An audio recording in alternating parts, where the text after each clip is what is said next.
And welcome everybody to Women's Empower Network. I am so excited to have a special guest with us today.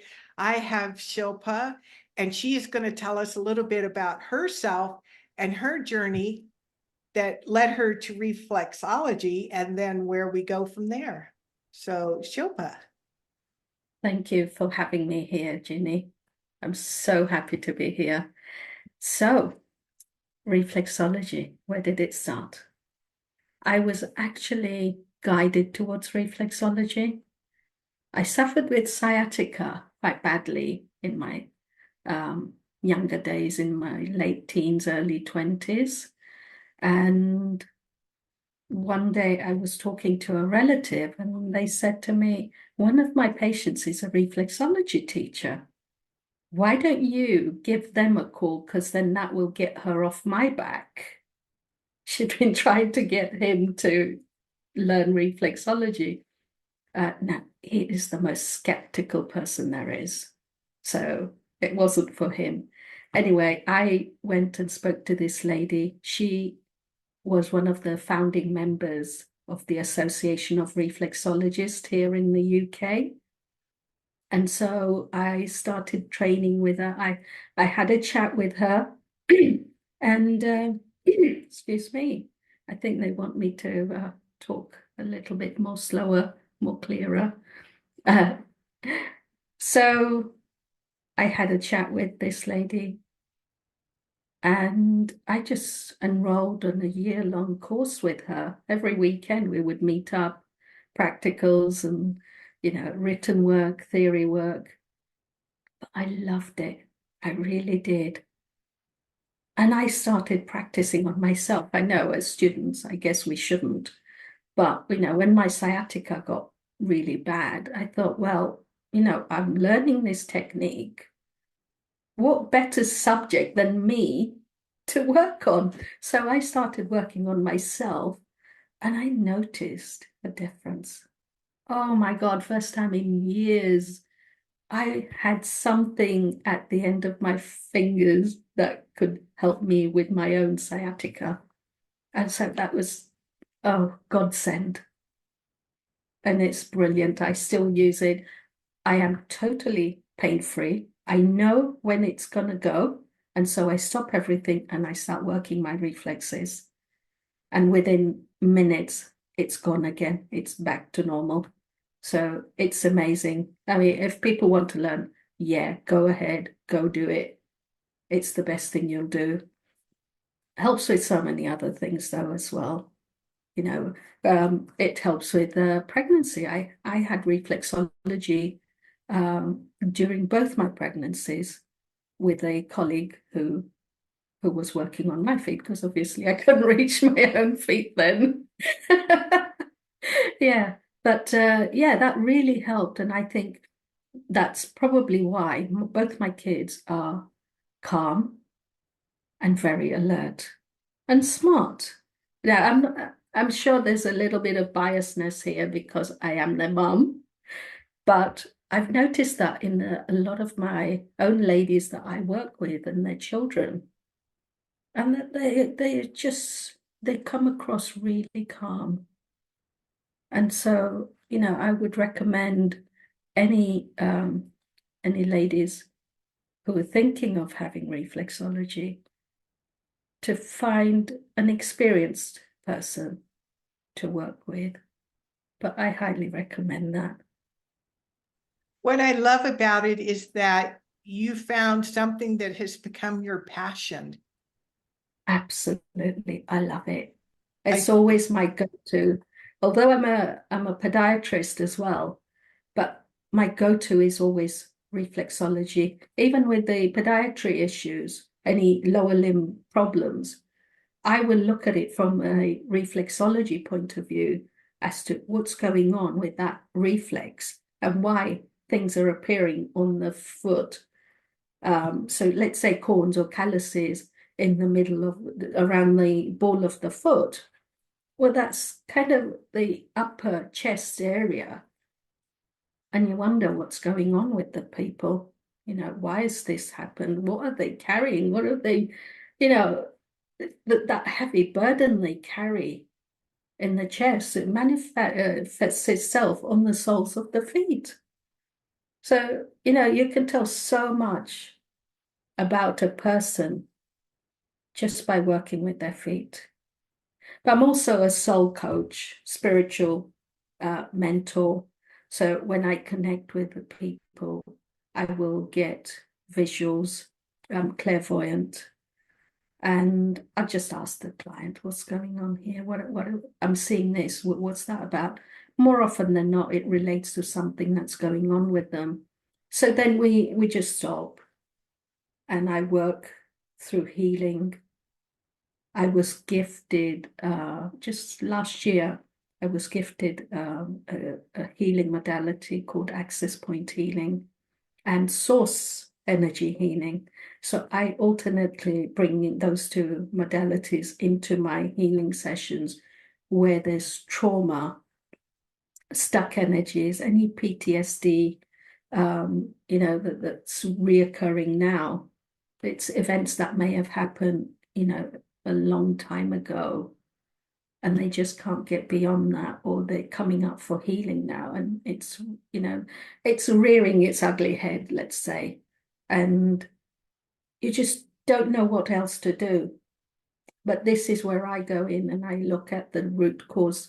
We work as a team, myself, my clients, and we figure out what's going on with that person and where does it come from. It could be in their childhood, or it could be trauma when they were in the womb with the mother, for example, or it could be an ancestral pattern or the past life. So when they come in and we do the healing, for example, with the ancestrals, it heals not only the client, but 7 generations back. So we have the know-how now to go back and heal all our mothers, grandmothers, or fathers and grandfathers going back 7 generations, things that they didn't have in those days, in their lifetimes. And so we can energetically clear all that trauma for them from here today. And it's just so fascinating that I can link everything through, connect with their feet, and everything just happens. It's just magic. It really is. And for those who aren't familiar with reflexology, can you explain a little bit about it? Because, from the little bit I understand too, it's like the feet are like a map to the rest of the body. Absolutely. So if I just switch my camera around, there's a map there. That's just the map of the feet, the soles and the dorsal aspect of the foot, the top of the foot. And our whole body is mirrored in the feet. The reflexes are mirrored in the feet, or the hands, or the ears, or the eyes. But I love working with feet because there's so many nerve endings, and you get some really good results by manipulating the feet. And it's like acupressure that we use on the feet, working with all the reflexes, and it helps to normalize organ gland functions, release any toxins, improve circulation, and it's healing at the deepest level, at the cellular level. So it's from inside out is how we do the healing. But of course, we're just instruments. We're conduits. The body itself is the healer. We're just helping with the tools that we've learned, and the body just does the rest. So you're using the feet like a map to Yeah. find out where in the body there's an issue. And then you go to that part of the body to find out where maybe in the past could be the cause of it to help clear it out.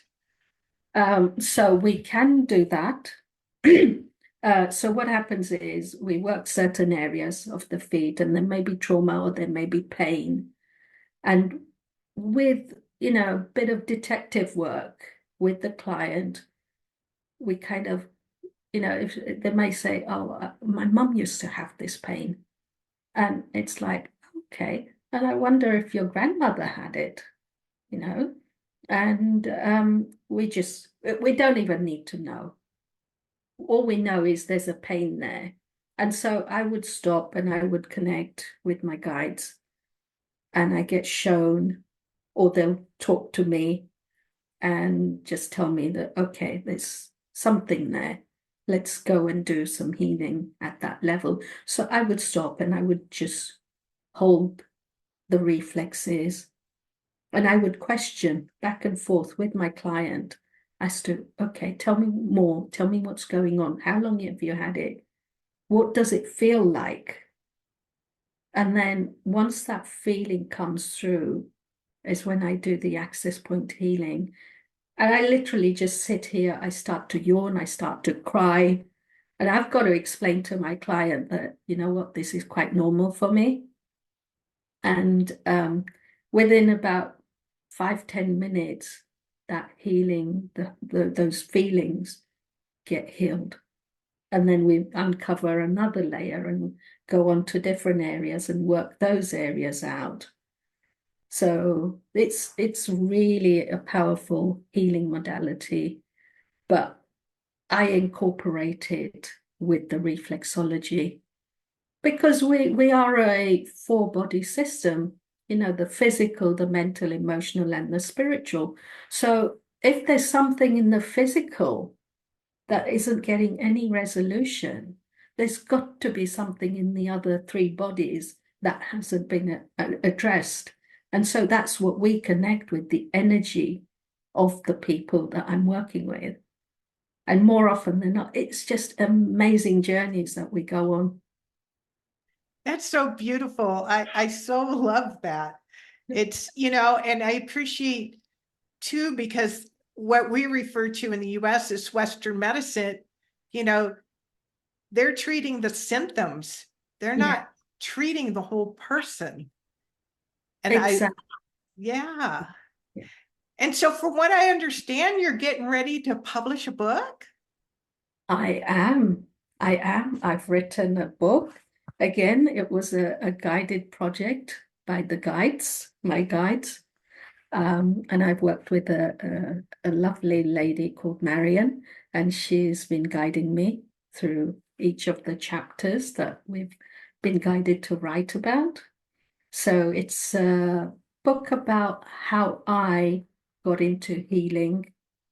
I suffered with sciatica, as I mentioned, and how my mum helped me initially with whatever she knew how to help me with. And then obviously the reflexology came in, the healing came in. So it's my journey on healing myself. It's called My Life Journey, My Life Experiences, Stepping Stones to Healing.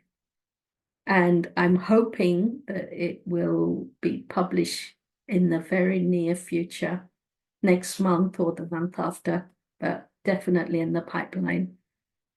So Well, it's talked about some client stories as well, how, some of my clients, they didn't have answers.